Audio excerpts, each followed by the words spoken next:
मैं राकेश परमार और आप देख रहे हैं महत्वपूर्ण मुद्दा। मित्रों, महत्वपूर्ण मुद्दे में आज सबसे महत्वपूर्ण विषय तो ये था कि ईशान किशन ने दुनिया में सबसे तेज दोहरा शतक लगाने का विश्व कीर्तिमान भारत को वापस लाया है। भारतीय क्रिकेट की बढ़ती लोकप्रियता, दुनिया में इसकी दबदबा निरंतर बढ़ रही है।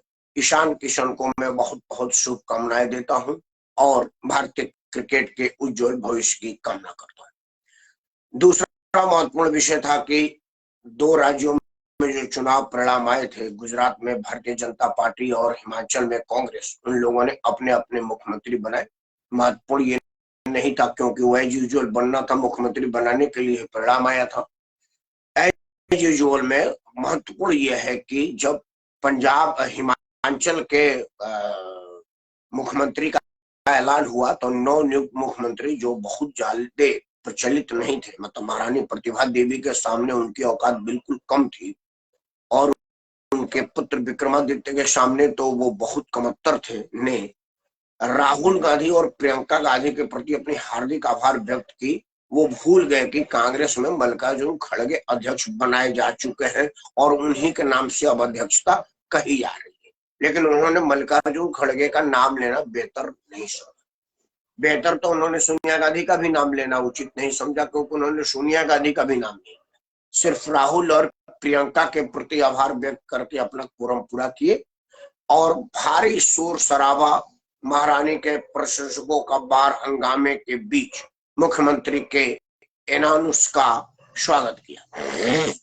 अब ये मुख्यमंत्री कब तक रहेंगे, कितना दिन तक रहेंगे, कैसे रहेंगे, यह अब देखने वाली बात है।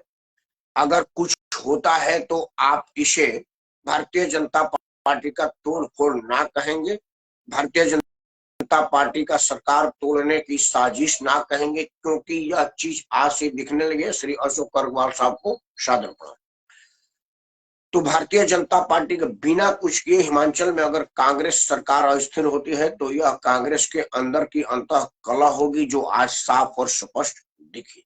भारतीय जनता पार्टी ने गुजरात में जिसको मोदी चाहेंगे वो मुख्यमंत्री बनेगा। उन्होंने चुनाव में ही कहा था कि नरेंद्र के रिकॉर्ड को उनके लिए तोड़वा दो, तो वो टूटा है और वहां पर तो पूरी की पूरी सरकार बदल दी, किसी ने कुछ नहीं कहा। तो गुजरात में चर्चा का कोई विषय नहीं है, वहां भारतीय जनता पार्टी का संयमित सिपाही है।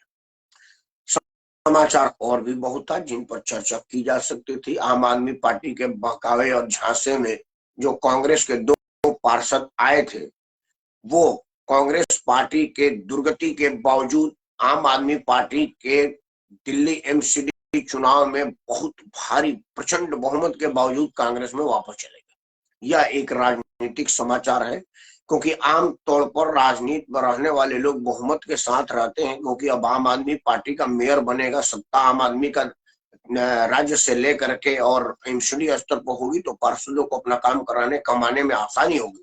कांग्रेस की ना तो केंद्र में सरकार है ना राज्य सरकार है, निकट भविष्य में आने की उम्मीद भी नहीं है। उसके बावजूद भी अगर कोई आम आदमी पार्टी का जीता विधायक कांग्रेस में वापस चला जाता है पार्षद, तो यह एक राजनीतिक समाचार है। मतलब लोग समझ रहे हैं कि केजरीवाल को नगर निगम में बहुमत का आधार क्या है और इसका भविष्य क्या है।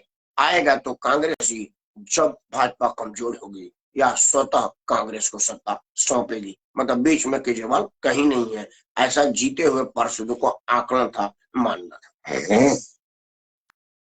खैर, आज का जो बात है वो सबसे बड़ा चिंता का विषय है कि पंजाब के तरनतारण में आज पुनः रॉकेट से हमला हुआ। इसके पहले भी पुलिस के हेडक्वार्टर पर हमला हुआ था। इन दोनों में जो चीज समानता है वो मैं उस पर बात करता हूं और उसकी गंभीरता को आपको बताने का प्रयास करूंगा। बाकी आप सब समझदार हैं, इस चीज को बखूबी समझेंगे। गंभीरता यह कि पिछली बार जो बम रॉकेट से हमला किया गया था वो पुलिस के हेडक्वार्टर पर किया गया था। अब की बार जो हमला किया गया है वो पुलिस स्टेशन पर किया गया है। मतलब दोनों ही समय पर पुलिस को टारगेट किया गया। अब इसके क्या मतलब है, इसका जरूरत क्या थी और पुलिस पर हमला करके आतंकी क्या बताना चाहते हैं। मित्रों, अमूमन जो आतंकी संगठन के लोग होते हैं उनका काम होता है कि कम काम में ज्यादा प्रचार। वो भीड़ भाड़ के इलाके में 2-4 बम फाड़ देते हैं, टीवी मीडिया में उनकी खबर आ जाती है और दुनिया में उनके प्रेजेंस का एहसास हो जाता है। लोग समझने लगते हैं कि भाई ये एक संगठन भी रेलिवेंट है, वो चाहे नुकसान ही करती है बट करती है, करने की कैपेसिटी रखती है। लेकिन इसमें तो नुकसान कहीं का नहीं हुआ है। जो पहले वाला हमला किया गया था वो भी एक खिड़की दीवार टूटी थी और रॉकेट और कुछ नहीं कर रहा था। आज भी हुआ है, उसमें जान माल का कहीं कोई नुकसान नहीं हुआ है। तो इस तरह की हमला का वजह क्या और इस तरह के हमला का मकसद क्या है। मित्रों देखिए, जो स्थिति है वो ये है कि जब से पंजाब में आम आदमी पार्टी की सरकार बनी है, वो कहने को तो वहां पर आम आदमी पार्टी का मुख्यमंत्री वो बेवड़ा कॉमेडियन मुख्यमंत्री बना है, सत्ता का नियंत्रण अरविंद केजरीवाल के पास ही है।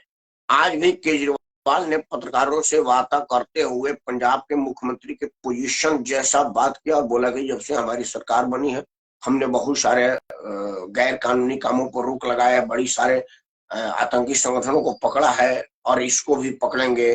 कई पुरानी सरकारों के मिली भगत से जो काम चल रही थी उन पर वगैरह वगैरह, मतलब वो पूरा बकवास किया।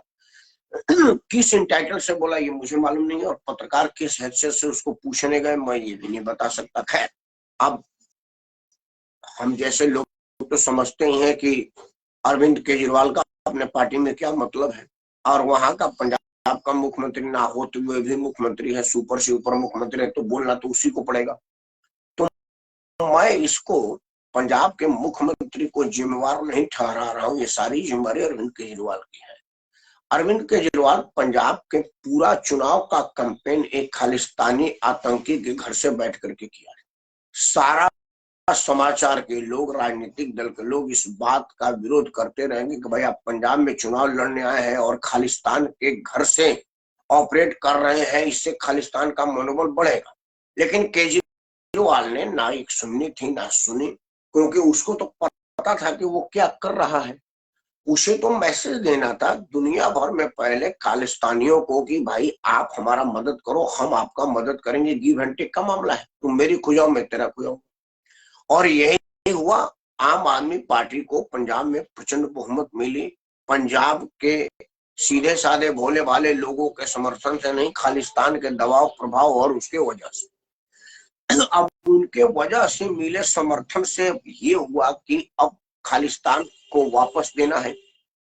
अब खालिस्तान अपना प्रेजेंस बना रहा है, वहां पर गैर पंजाबी लोगों के दुकानों को लूटा जा रहा है, पीटा जा रहा है। जिस तरह से कश्मीर में कश्मीरी पंडितों को रातों रात भगाने पर मजबूर कर दिया गया था, या पंजाब में गैर पंजाबियों को भागने पर मजबूर किया जा रहा है, उनकी दुकानें लूटी जा रही हैं बहन बेटियों के साथ, वो सब हो रहा है जो जम्मू कश्मीर के पंडितों के साथ हुआ है। चूंकि सवाल है कि मीडिया इसको बहुत ज्यादा नहीं उछाल रही है, वो क्यों नहीं उछाल रही है मैं समझ रहा हूँ, आप क्यों नहीं समझ रहे मैं नहीं समझ रहा। मुझे मालूम है कि मीडिया को इसमें क्यों नहीं इंटरेस्ट है। खैर, अब जो पुलिस पर हमला करके बीच बीच में दिखाने का मतलब है कि वो खालिस्तानी अब बताना चाह रहे हैं कि भाई मेरे पहुंच में पुलिस स्टेशन है तो आम आदमी की क्या हैसियत है। मतलब वो किसी का जान वहां ले करके ज्यादा दहशत इस बात से उत्पन्न कर देंगे कि भाई देखो मैं पुलिस स्टेशन में अगर रॉकेट मार सकता हूं तो तुम्हारे घर में कम नहीं क्यों नहीं मार सकता हूं। इसीलिए तुम मेरे बातों को मानो और मेरे ही बातों को मानो, क्योंकि अब मैं ही सुपर से ऊपर मुख्यमंत्री हूँ। पंजाब का सारा नियंत्रण अब केजरीवाल ने हमको दे दिया, या ये कहिए कि केजरीवाल पर ही हमारा पूरा का पूरा नियंत्रण हो गया है। अब पंजाब में खालिस्तान है, संयुक्त राष्ट्र की मान्यता प्राप्त करना बाकी है। बाकी एडमिनिस्ट्रेशन, लोकल गवर्नेंस और प्रशासन से लेकर के पुलिस तक हमारी पैठ मजबूत हो गई है। सरकार के नकारेपन का भी इससे बड़ा सबूत नहीं हो सकता। मित्रों, आपको याद होगा जब पंजाब में खालिस्तान ने अपना बढ़त बनाया था और वहां पर आतंक चरमों पर था, तो कांग्रेस के बेअंत सिंह और पहले जेफ रिबेरो और बाद में बजाज साहब, ने जाकर के जिस तरह का नियंत्रण किया था, उसके बाद पुलिस और प्रशासन का जो शानदार गठजोड़ हुआ था, जिससे आतंकवाद का कमर टूटा है। अब पुनः यह सरकार और आतंकवाद का वापस रीयूनियन हुआ है और पुलिस उसमें मुख्य दर्शक बने हुई है, क्योंकि प्रशासनिक स्तर पर उसको कुछ करने ना देने की हिदायत दी जा चुकी है। पुलिस के आला अफसर जो खालिस्तान के प्रति सॉफ्ट कॉर्नर रखते हैं, शायद उनको इशारा हो चुका है या वह सरकार की मंशा भांप चुके हैं। अरविंद केजरीवाल का उस बयान को वो सत्य मान चुके हैं, जिसने वो कुमार विश्वास और लोगों के सामने कहा था कि भाई 2 रिकॉर्ड बनने जा रही है। मैं भारत में पहला खालिस्तान का प्रधानमंत्री का शपथ लूंगा, और अगर ऐसा नहीं होगा तो मैं खालिस्तान के मुख्यमंत्री का शपथ लूंगा। शपथ तो मुझे खालिस्तान का लेना ही लेना है। यह बात मैं नहीं कर रहा हूँ, ये केजरीवाल का सबसे खासम खास बुर्गा कहा था, जो केजरीवाल के टीम का खासम खास सदस्य था। तो इन सब बातों को ध्यान में रख करके आप सब लोगों को इस पर विचार करना पड़ेगा कि धीरे धीरे हम अपनी शक्ति को खालिस्तान को देते जा रहे हैं क्या। मैं दिल्ली में रहता हूं, मैं इसलिए ज्यादा डरा हूं क्योंकि दिल्ली वाले लोग मुफ्तखोरी को बढ़ावा दे रहे हैं। अब पहले वाली दिल्ली नहीं थी कि दिल्ली है दिल वालों की, अब दिल्ली है मुफ्तखोरों की। बात चरितार्थ हो रही है, क्योंकि अरविंद केजरीवाल गुजरात में 300 यूनिट से ज्यादा मुफ्त और 3000 रुपए से ज्यादा बेरोजगारी भत्ता और महिलाओं को पेंशन और पैसा देने की लालच दी थी। लेकिन गुजराती बनिया लोग कहे कि हम विकलांग नहीं है, हम राष्ट्रद्रोही, देशद्रोही और देश बेचने वालों का समर्थन नहीं कर सकते। हम मेहनत कश लोग हैं, कमा के खाएंगे, हमको तुम्हारी कोई जरूरत नहीं। उन्होंने उनके मुंह पर तमाचा मारा। हिमाचल में उसको कुछ भावे नहीं दिया गया, वहां पे मुफ्तखोरी की बात किया था। लेकिन दिल्ली में उसी मुफ्तखोरी की वजह से नगर निगम में बढ़त बना लिया है। तो अगर दिल्ली में आतंकी संगठनों का जमवाड़ा लगने लगेगा इसके वजह से, तो राजधानी पर नियंत्रण मतलब पूरे देश में उतर है। यह आप जरूर विचार करिएगा। मैं तो बड़ा डरा हुआ हूँ।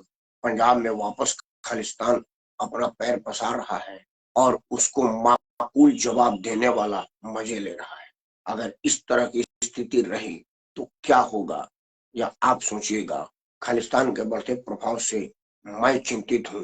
कृपया आप भी चिंतित रहिए, क्योंकि देश जितना मेरा है उतना ही आपका है। नेताओं का क्या, वो तो पहले गाड़ी से खिसक लेंगे, पहले फ्लैट से निकल लेंगे। आप कहाँ जाएंगे, विचार जरूर करिएगा। तब तक ना हिंदू राष्ट्र, ना खालिस्तान, अखंड रहे हिंदुस्तान की मनोकामना के साथ मैं राकेश कुमार आप सबको सादर प्राप्त करता हूँ।